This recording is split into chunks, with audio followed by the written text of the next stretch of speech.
I'm going to start off with something called the one-to-one property. We'll just put this in our notes. I'm not sure if you named it last year in Algebra 2, but I know you solved the equation using one-to-one properties last year. And the one thing I would say to students when you're like going back and reviewing your notes for one-to-one property, just remember this is common sense. So common number sense. Don't think too hard. It's stating something that we would all consider to be pretty obvious.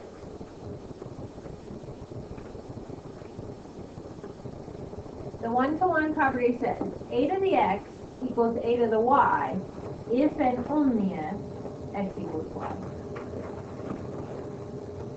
Notice that in the one-to-one property, one thing must be true. They must have the same base. So they're both base A. If I have the same number for the base, like 2 and 2, and I raise 1 2 to the 5th, then the other one, in order for them to be equal, has to be raised to the 5th power. If I raise 2 to any other number, it's not going to equal 2 to the 5th. And so it's just saying something very obvious. If the bases are the same, and we want the things to be equal, then the exponents are the same. We can use that to solve equations like this example. So I think in the textbook, in your homework tonight, some of the questions in the directions will actually say something like, solve the equation using the one-to-one property. So if in the directions it says use the one-to-one property, I'd be thinking I need that same base. If I can get the same base, then I can say my exponents have to be equal and I'd be able to solve my equation. So when you look at my example, 2 to the 2x minus 5 equals 8 to the x minus 3, is it set up for one-to-one? No. Take a quick minute with your small group. See if you could set it up for one-to-one. We'll see if we could all come up with an answer. Talk it out. What would you do? No. How would you do 3 to the third? And then you multiply by 2. So then it becomes 6x minus 15 minus 3. And then you solve.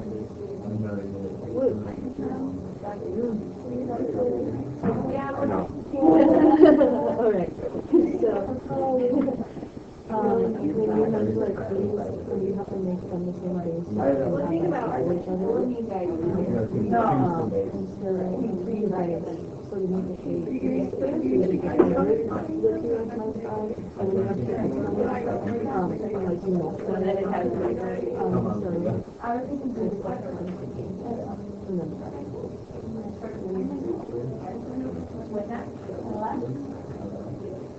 your time was 4 was but you want it to be exponential. What? Yeah. What do we come up with? Thoughts? You have to raise the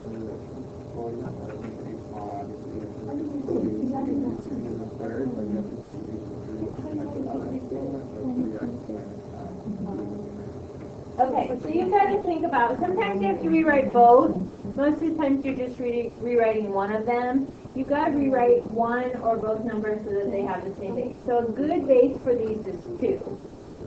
And you don't actually want to add an exponent that isn't there. So we don't want to like cube the left side and get 2 cubed, which is 8, because the left side was never cubed to begin with. So I don't want to add something that isn't there, but I can rewrite a larger number. So I can rewrite 8. 8 is really 2 cubed. So I'm just going to substitute that, leave my left side alone, substitute 2 cubed where 8 is, and to me this line says the exact same thing as the line before it. Make sure that you haven't changed one side to be something that it wasn't originally. You can rewrite, but it's supposed to be the same thing. And then Turner said, using the power of a power property from Algebra 1, he should distribute this 3. I'm going to get a lot of silly mistakes right there where people write 3x minus 3. Should be 3x minus 9. Don't you hate when you do that? Be careful. 2 to the 3x minus 9. And you have successfully set it up for 1 to 1. Okay. So there's like a little bit of thinking that you need to do in the beginning. How could I get them to have the same base without like adding a number to a side that isn't there? I'm just changing one of the numbers the way that it looks.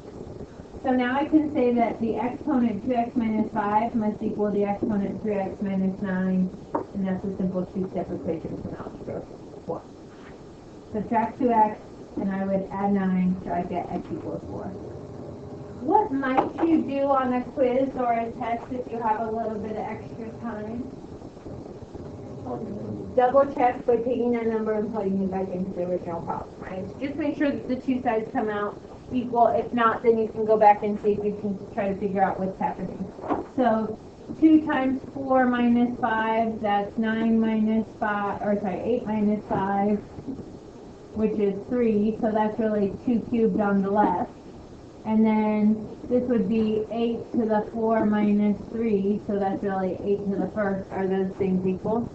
Yeah, 8 equals 8. So you can do a quick check to make sure that you're doing things correctly. Good. That's basic 1 to 1. So make sure you get the same base. Be thoughtful about how you do it. We're going to talk also about just the definition of an exponential function. And this is going to lead us into our graphs. An exponential function f with base a looks like f of x equals a to the x.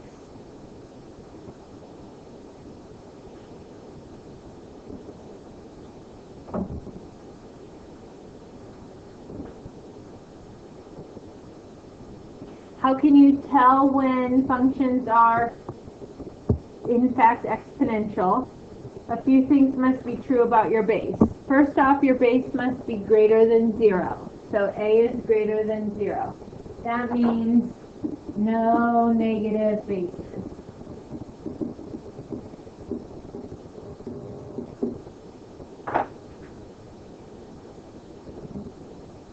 It must also be true that a is not equal to 1. So it could be positive greater than 0 but less than 1, or it can be more than 1 but it can't be equal to 1. Think about how boring of an equation that would be if it were 1 to the x. Everything is 1. That's not going to give us the graph that Turner drew on the board for us either. It would look more constant. And the last one is, you can always check to see if something is exponential. The variable should be in the exponent. So it's like a to the x as opposed to x squared, x cubed, which is polynomial. Yes. Logarithms may be our next section. Yeah. I was like, wait, exponentials and logarithms. Yes, they do. I'm glad you know that. Yes, the inverse is, oh, lovely. Okay, so I'm going to kind of walk you through some very basic graphing, then we'll do a graph that has some kind of transformations to it. And give you some tips and tricks I think would be helpful. So we're going to graph f of x equals 2 to the x. This is what I would consider to be like a basic graph when it's just a base raised to the variable exponent. There's not a whole lot going on. I think last year in Algebra 2, your teacher probably had you make a table of values with 5 numbers from -2 to 2.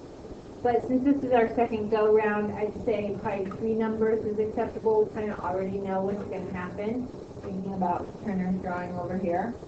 So I suggest using -1, 0, and 1. That gets you a nice, good picture of your graph. What happens when you put -1 in for x and you do 2 to the -1?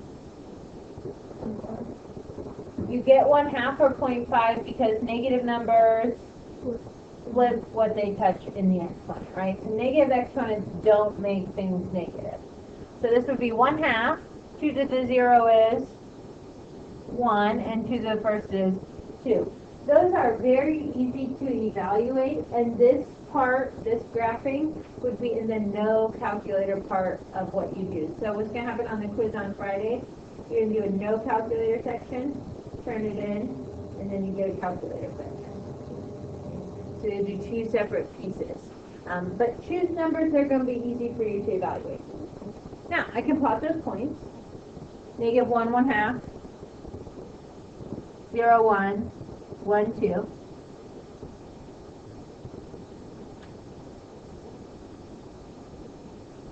And we have 3 points. If you needed more points, you could always plot more points, right? You're never restricted to only those 3. You can always graph more. Thinking maybe of alternate graph up here. What's a special characteristic of exponential functions? What do they have in their graphs?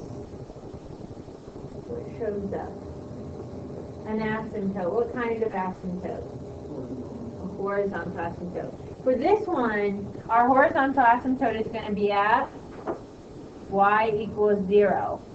Think back to maybe discussions you would have had in Algebra 2 why that is. As you put negative numbers in for this exponent, remember negative numbers don't make things negative, they only flip what they touch. When they flip that 2, it's always going to be 1 over something. Is that ever 0? No, it might feel like 0, 1 over a billion, but it's not 0, theoretically. So it never actually gets to the x-axis, and then you can draw your graph.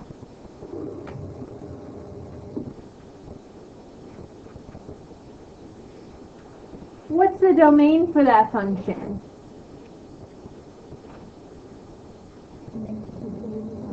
Negative infinity, positive infinity. You can put any number you want in for an exponent. You know, like think about rules that affect domain. You can't divide by 0. You can't take square roots in negative numbers. There is a rule for logarithms that you can't do. But for exponential functions, we don't have a rule. So negative infinity to infinity. What's your range like? 0 to infinity. And what would you do with 0? Bracket, parentheses. Parentheses. It never actually gets to 0, so we don't want to include 0. It's always 1 over something, which is not 0. Horizontal asymptote, write it as the equation of a line. Y equals 0. Should always be y equals for exponential. The y-intercept happens to be on our graph and in our table. If it wasn't, we would just plug 0 in for x. So 0, 1. And then, do you remember back in chapter 1 we had this question of, like, is our graph increasing or decreasing? What do you say here?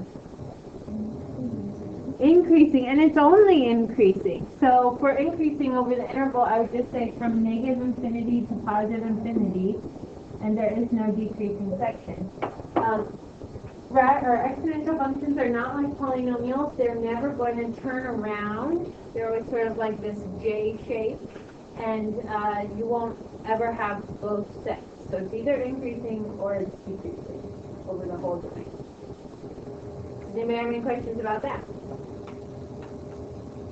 Okay, this is an example, and I'm just going to make a note. Maybe you want to make a note in your notes that this is exponential growth, which exponential growth means the rate of change is increasing.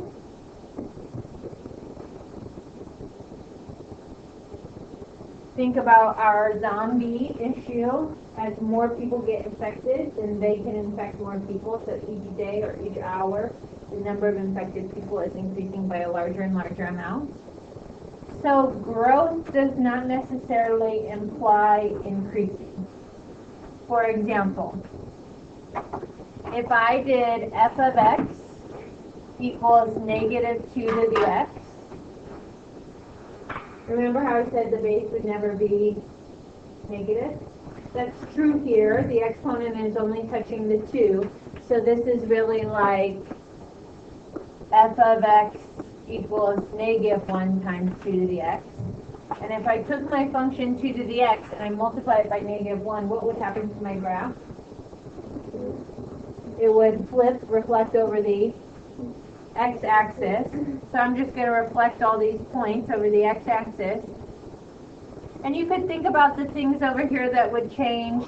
Range would change. Instead of 0 to positive infinity, it'd be negative infinity to 0. The y-intercept would change. And then now this graph is doing what on left to right? Increasing or decreasing? Decreasing. But this is still an example of exponential growth. So I just want to make that really clear. Growth does not mean going up. Growth means going faster, whether it's going up faster or going down faster. And one way I kind of determine my growth versus decay is growth moves away from the asymptote.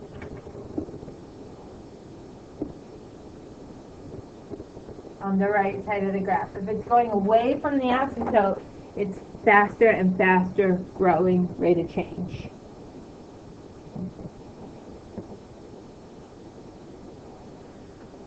Okay, so I'm going to put the next one up and just have you, with your small tables, go ahead and make a table of values, plot the graph, see what happens. This is f of x equals 2 to the negative x. So go ahead, have a chat, talk to each other, see what you can get for a picture or image, try to answer some of those domain range, horizontal asymptotes, etc. As you're filling in your tables and sketching, can you describe how's this one related to our previous graph? What's that? It's not the inverse. There is a reflection and it's being reflected over the y-axis, yeah. Okay. So in order to be an inverse, it has to be reflected over the line y equals x, which is going to turn out to be a logarithm graph.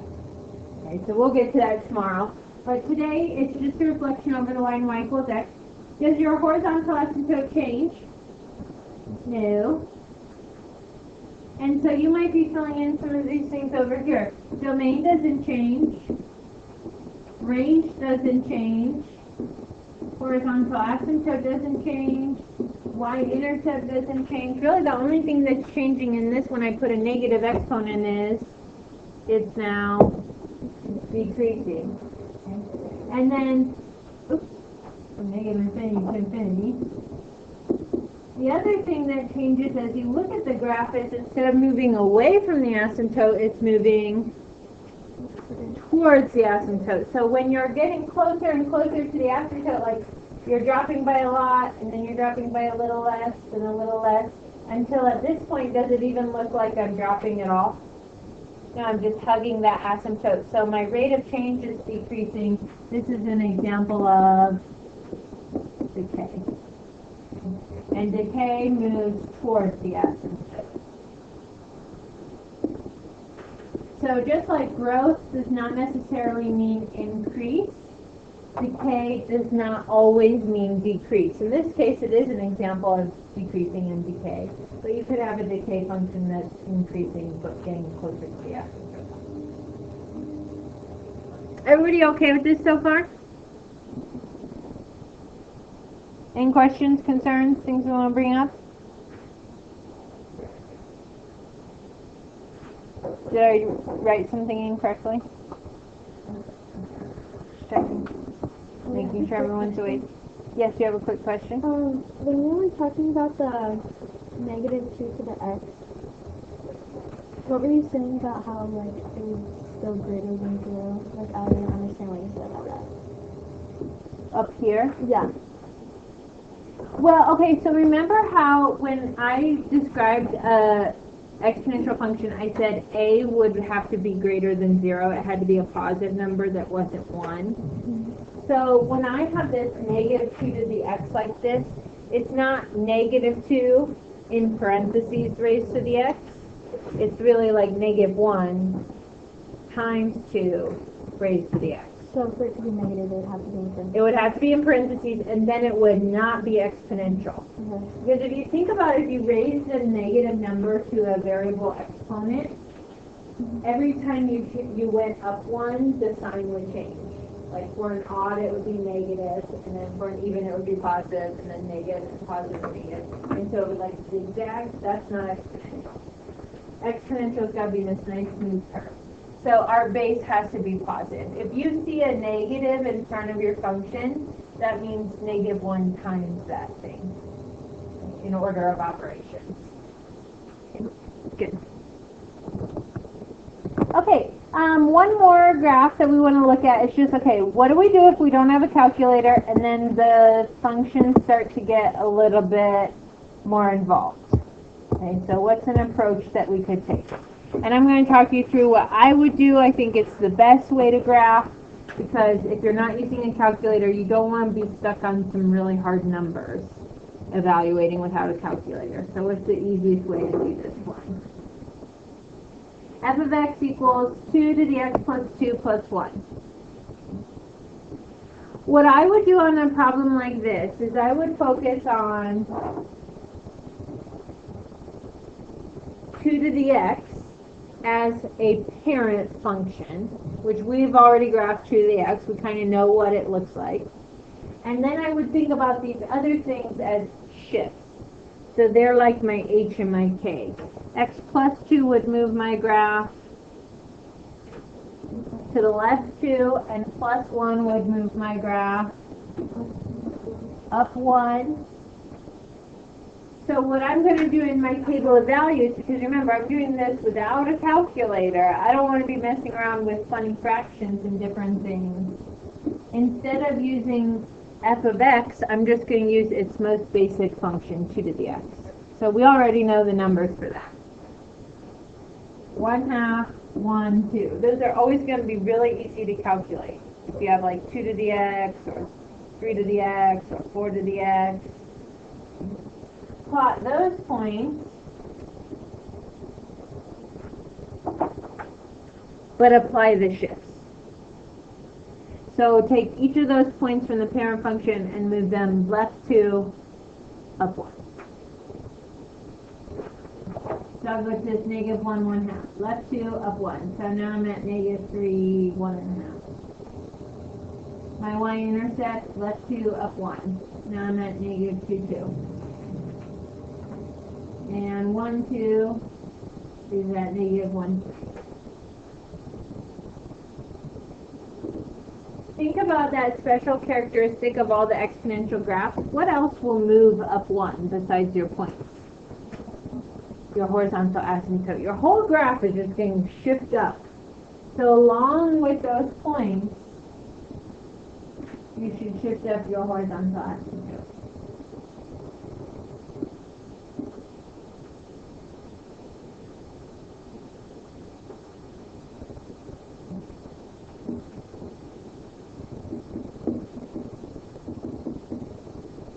If you don't have any vertical shifting, so your graph isn't moving up or down, then your horizontal asymptote is always going to be at y equals 0. The only time you really have to worry about your horizontal asymptote is when it moves up and down. So can we answer the other question? Domain, range, etc. Domain doesn't change. That should be easy. Negative infinity to infinity. What's your range now? 1 to infinity. Since my asymptote got moved up 1, I don't have anything in between 0 and 1, so I would start at 1, exclusive towards positive infinity. My horizontal asymptote is now y equals 1. For the y-intercept, I didn't plot a y-intercept since all my points got moved left 2. I don't have an actual point on the y-axis. So what's the mathematical way to find my y-intercept? How do you always find y-intercept? Plug 0 in for x. So I could go back now to this original function and plug 0 in for x. 0 plus 2 is 2, 2 squared is 4, plus 1 is 5. So maybe I should adjust my graph a little bit so that it goes through my y-axis or y-intercept. And then is my graph increasing or decreasing? Increasing over the whole domain. Negative infinity to infinity. Remember, there are no terms in these graphs, so you're not going to have parts of both. So it's going to be all increasing or all decreasing. Mike. You could. The only issue that's going to happen for a lot of people is like, if you only plug in -1, 0, and 1, you're getting like a different picture of the graph, just like something that almost looks like a straight line. Whereas when you have those three that you shifted, you're getting like, I love this part of the graph because it's where it changes from slow to fast. So I prefer that you use the shifting method only because your graph looks better. You can see where your graph takes off or slows down. If you actually found X values and had an accurate graph by plugging in X, I'd also accept that. But I don't want your graph to come out funny looking because you don't have that piece of the graph. Okay. Okay, now, those were all no calculator problems, which is why I suggest going back to the basic and shifting. Here's an example of one that has a calculator. So you're allowed to use a calculator here. Do you remember talking about the natural base? E, does anybody remember what E is? Oh, very good, 2.718. So a special number like pi, it has its own name, E. If I ask you to graph with E, then you can use a calculator. Because to raise 2.718 to different numbers is going to be a challenge. Do you remember how to get E on the calculators? You have a new calculator too. What do you do for E?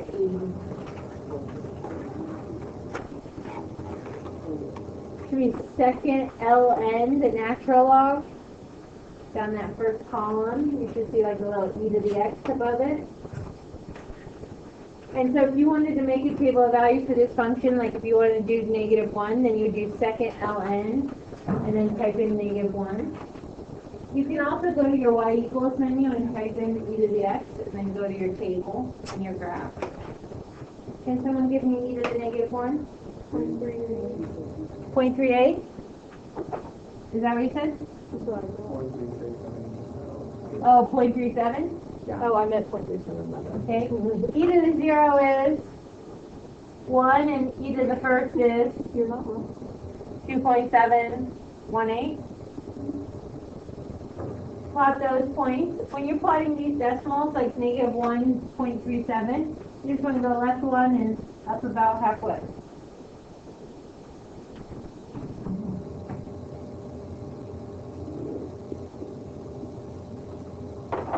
These, just like any number that's not a decimal, like 2 or 3, if it's just that very basic function, then the horizontal asymptote is still going to be at y equals 0. Certainly if I add or subtract anything on the back of that function, then I'm going to have to shift my asymptote up and down. So I think we could all fill in the rest of the domain range stuff. I'm not going to do that. Do you have any questions or concerns when using your calculator? Be very careful. Don't use ln when you mean e. You have to actually type in e. When you do your homework tonight, practice like, should I be using a calculator or should we be doing this no calculator? So make sure you feel comfortable both ways. Okay, I'm going to put up the two formulas for compound interest. You may wish to copy these in your notes. They're also available in the textbook. And I'm hoping that as we write them down, they ring a bell.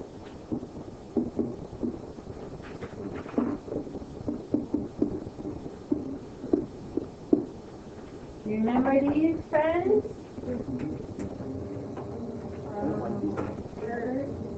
You're going to make this make no sense. Gosh. Okay, does anybody remember when you used PERT? What special words do you look for? Continuously. Compound continuously. I love it. Thank you.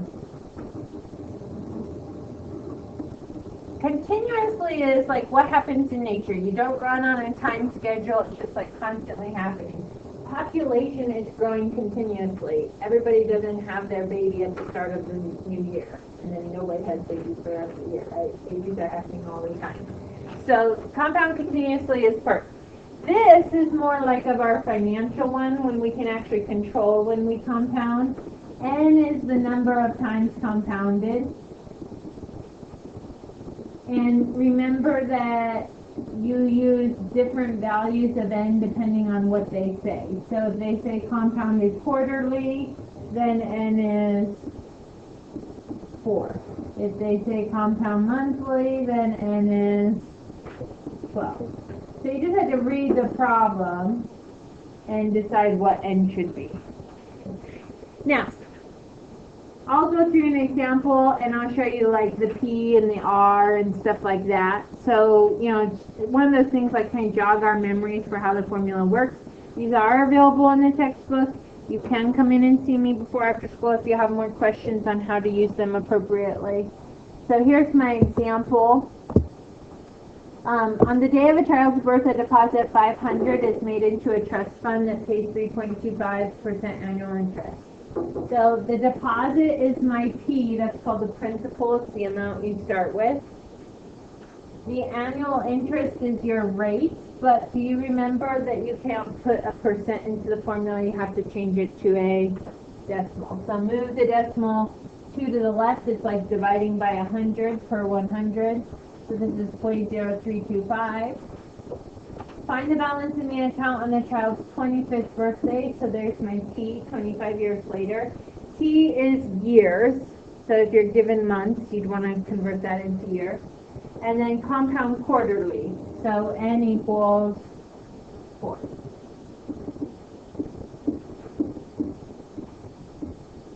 And then I just have to plug those things in.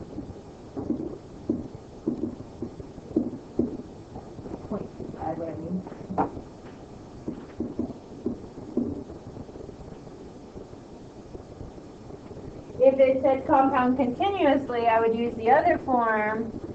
Still P is 500, and then I got to use my E. But time is still 25. Now, another thing I can say to kind of help you. Think about the reasonableness of your answers. If you could put $500 into an account on the day your child is born, and then in the end have like $13 million, we would all be rich, right? So it's probably not likely that when you type that in, you should get something in the millions. I think if you want to write these down and try them in your calculators, you come up with something like 1,123 and 7 cents. And then 1,126 and 77 cents. So if you want to try those later. That seems reasonable to me. 25 years, I haven't done anything, I've made a nice chunk of change. Probably 3.25 is high for an interest rate, but because you're leaving the money there for so long, sometimes you get higher interest rates if you don't touch your money. That's what like a CD is. So kind of be aware of that. I want to hand back your tests so you can look at them before you leave. So on the next slide, just a reminder that you do have a homework assignment from the textbook. And the quiz is Friday, test next Thursday.